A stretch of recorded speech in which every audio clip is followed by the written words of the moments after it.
then there's this chemical in the brain that's released from, what Descartes referred to as the seat of the soul, and Yes. as the Egyptians, referred to as the eye of Horus.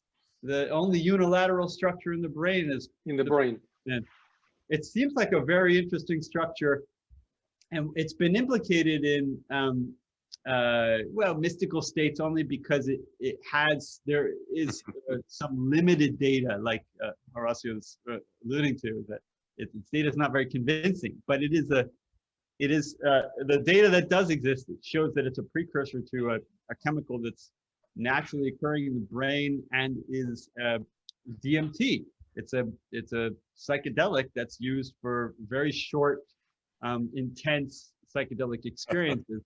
And so that's why I was thinking with Sadhguru, you've been referring to the moon and working with the moon, the cycle of the moon specifically for spiritual purposes.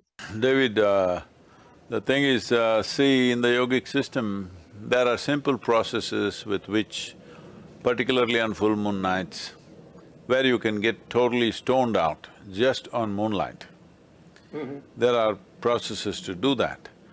And as you can see, I don't know what that DMT is, you can see I'm on it all the time. No substance from outside, it's from within. It is in some way, on one level, in the physiological level, the significance of yoga is to stay in tune with the sun and moon cycles in relation to the planet. That is the only way this life can be in balance and with least amount of friction within itself, because then the life's experience as… whatever the chemicals you're discussing, serotonin, melatonin, all this stuff, essentially you're saying chemistry determines the nature of your experience of life itself. So, to maintain that chemistry which is always blissful and ecstatic, moon and being aligned with the moon is a very important part of it.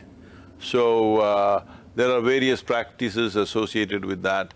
One thing I would like to request Professor Horace is if they can invest a certain amount of attention towards what is happening in the gut with the full moon, new moon, I think it may be far more easily measurable than what is happening in the brain, because what is happening in the brain, we see it only as a consequence. The real thing is happening in the gut. You may see certain effects in the brain.